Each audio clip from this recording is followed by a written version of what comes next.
Well, let's see about the video quality. The lighting is poor, but we're going to try to improve that as time goes on. Um, Hello and welcome. This is my third clip, I guess, if you want to count them. And it's on leadership, basically. There's situations that happen as we speak, or as what's going on currently in the political arena and social arena. I don't want to get into politics. I don't want to get into politics. Um, I have my opinions, of course. You can't live in this world without having those thoughts and feelings. My concept is to focus on foundational issues. That's the main idea behind this channel. So they've told me to keep it short. Suggested many times. I don't know if I can do that. I can try, but again, as I said before, this is extemporaneous in most cases. I'm going to get a little more professional as time goes on. At least that's my hope. But I did want to, one of the quasi political concepts, and as I'm going to get into leadership, um, one of the sorrows that we're seeing is this divisiveness that's happening in this country and around the world.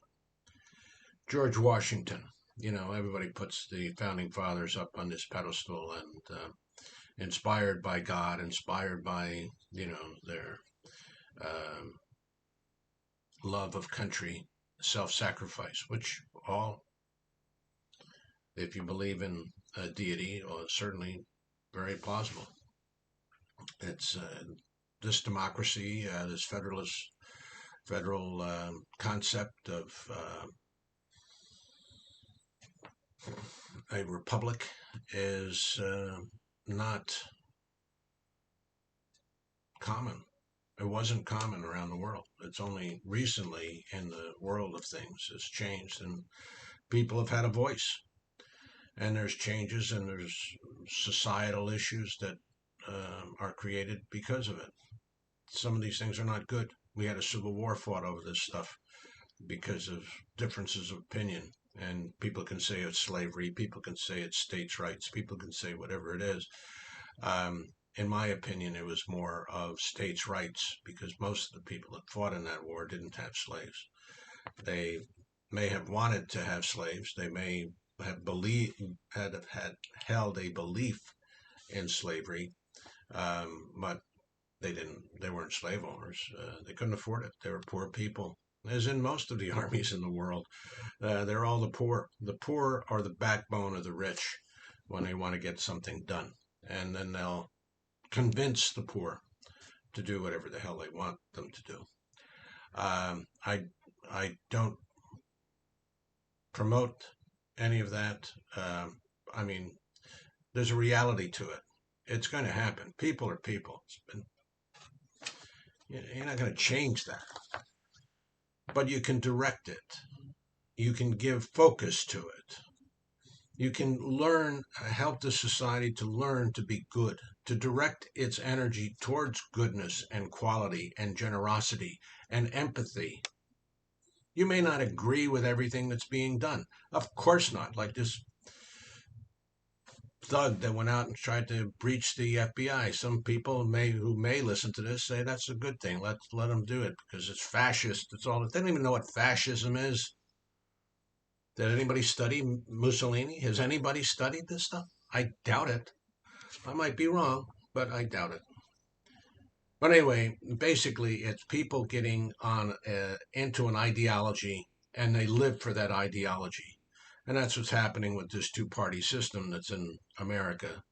And it goes on. But I've always wanted and always understood that the founding fathers did not believe in parties. They might have had a good time. They might have went out and enjoyed themselves here and there at a party, but they didn't believe in parties in a political sense. George Washington, in his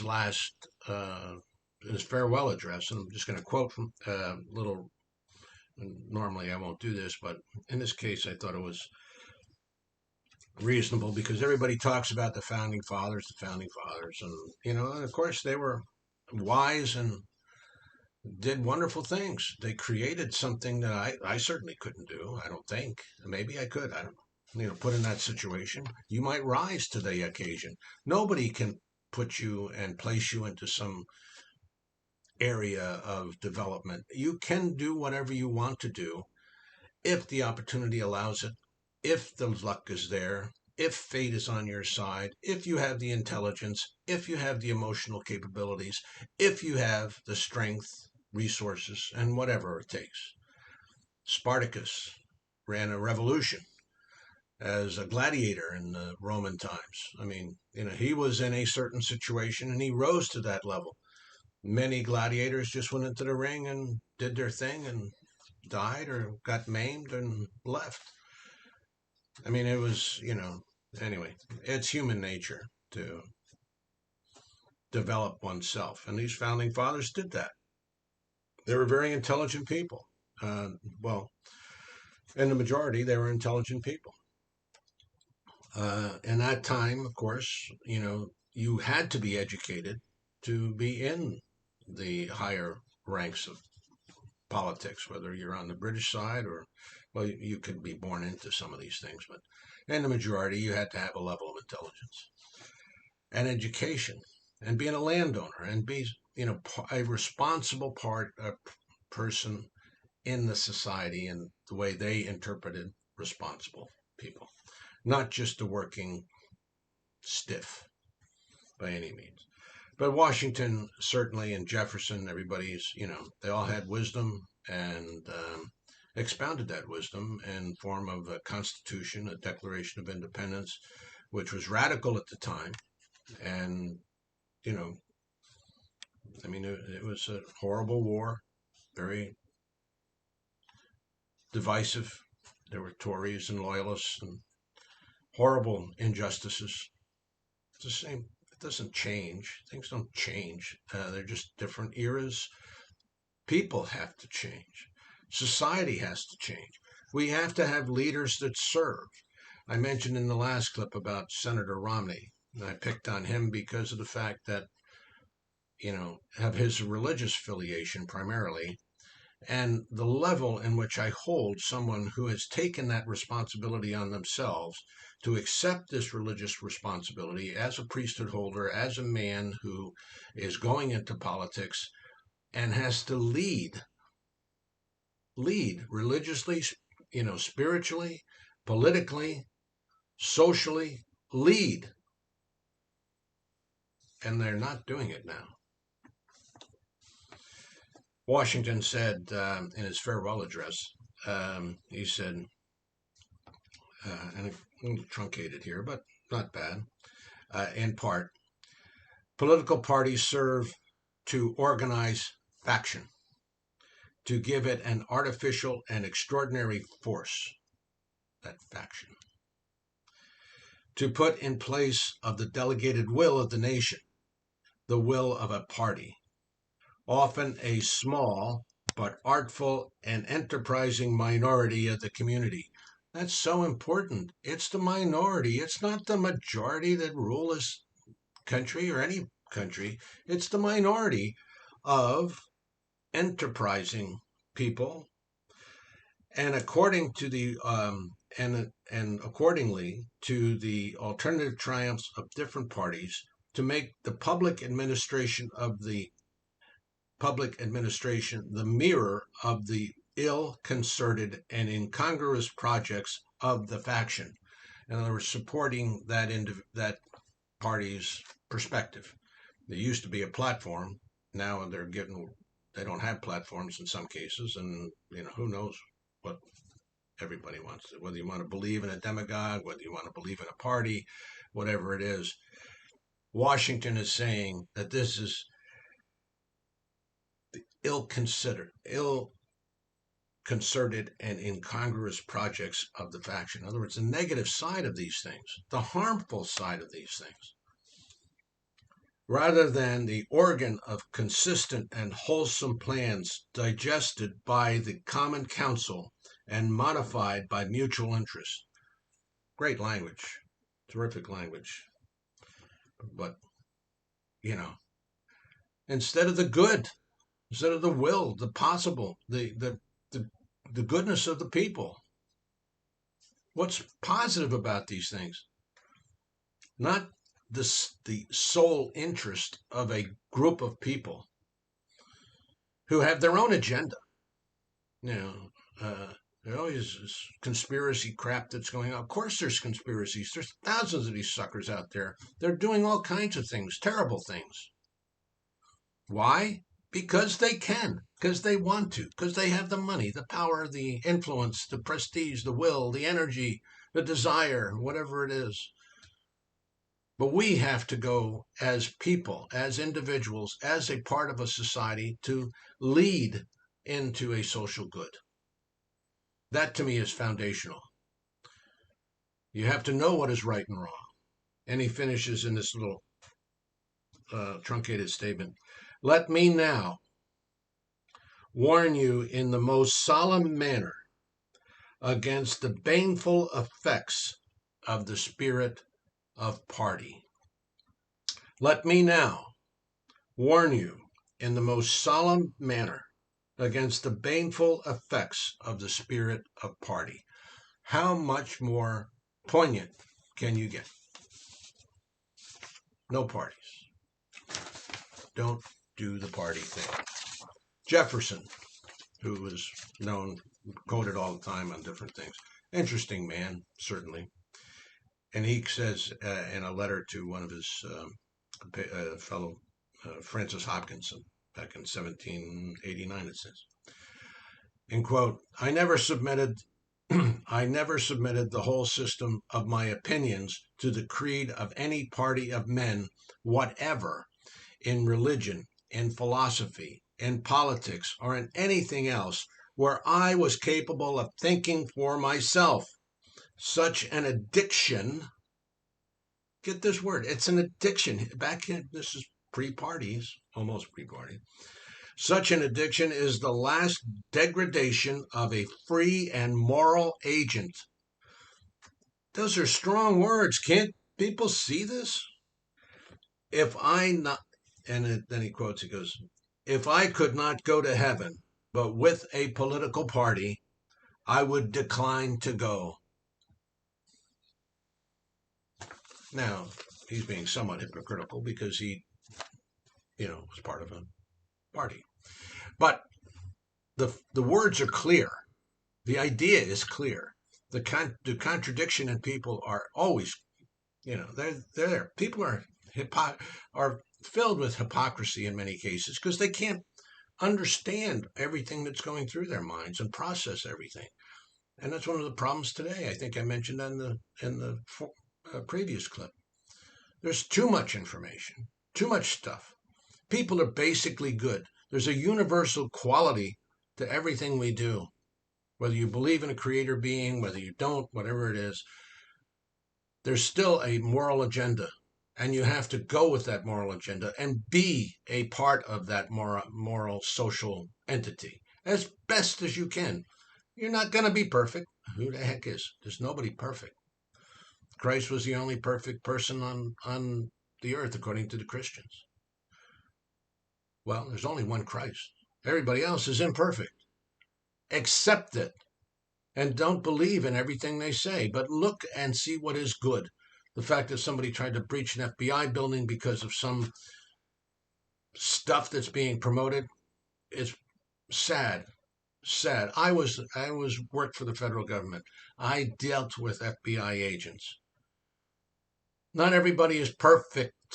Not everybody is quality. People are on a take. People do things. But this whole thing is a big scam. It's sad. And to have so-called leaders promoting this awful rhetoric towards our law enforcement which these people are sworn to uphold the law, and they do extremely good jobs in very complex situations. There's no either or in this thing. I took an oath to uphold the law. I took an oath to uphold. Does an oath mean anything to anybody? Apparently not. Not to many. They take all kinds of oaths and don't live up to them. That was my sorrow about Romney. Getting back to him for a moment before I close. He took an oath. He took more oaths. He had covenants. And I can't speak for his heart. I don't know what's in his heart. I don't know. I have no idea what's in his heart. I don't pretend to know what's in his heart. But all I can see is that he was a prominent man in a religion that I adhered to. And I know some of the tenets of that religion and the responsibilities that go with that. And that is one of the things that's leading me away from it, because people are not living up to those tenets, to what Christ said. Agape.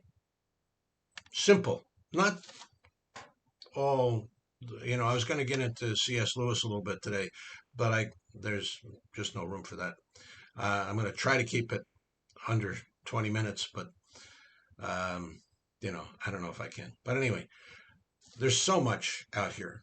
And if you get a 5-minute spot, if you listen to anything, that's good. Doesn't matter to me whether you listen to the whole gig or not.